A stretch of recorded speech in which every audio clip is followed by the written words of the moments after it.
नमस्कार फ्रेंड्स, आजच्या माझ्या चॅनलवर तुमचं स्वागत आहे। माझ्या चॅनलचं नाव आहे Amy food Marathi recipe channel.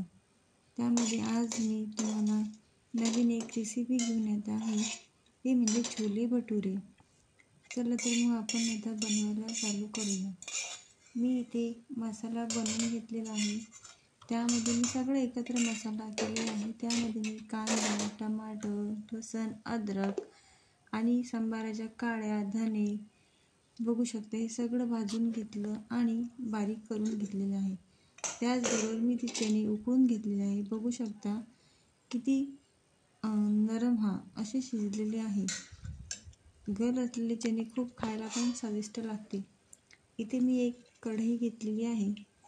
तेल गरम झालं, त्यामध्ये मी आता जिरं मोहरी, कढईमध्ये मी जिरं मोहरी टाकलेली आहे। तेल गरम झालं, त्यामध्ये आपण आता तयार केलेला मसाला सोडून देऊया आणि त्याला छान परतून घेऊया।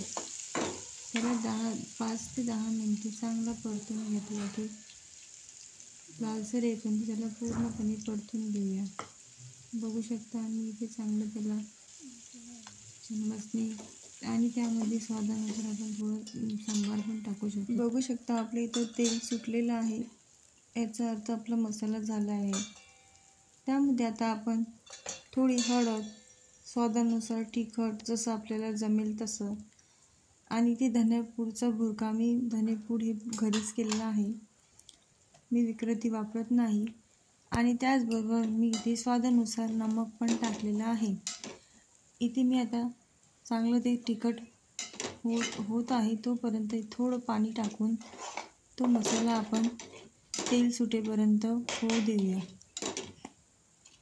आणि मी इथे झाकण ठेवून पण मसाला थोडा होऊ देते, कारण याने काय होतं, छान मसाला पाणी टाकलं की जळत पण नाही आपला मसाला। आणि चांगला झाकण ठेवून त्याला 2 ते 3 मिनटं ठेवून देऊया। इथे मी आता बघू शकता, इथे आपलं छान प्रकारे तेल सुटलेलं आहे आणि त्यामध्ये मी इथे आपले सांबार पण टाकलेला आहे। त्यामध्ये इथे आपण मी चणे पण सोडत आहे आणि त्यांना पुन्हा एकदा कालवून छान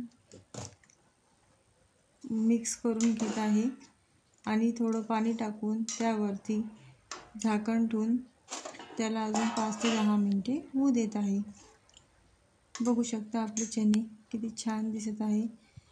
थोडा रस्सा घट्ट आला म्हणून त्यामुळे मी पाणी टाकलेलं आहे। आता झाकण ठेवून 10 मिनिटे त्याला होऊ देऊया। बघू शकता किती छान इथे उकळी आलेली आहे आणि तर्री पण आलेली आहे। गॅस बंद केला की आपल्याला तर्री पण त्यावरती दिसून जाईल।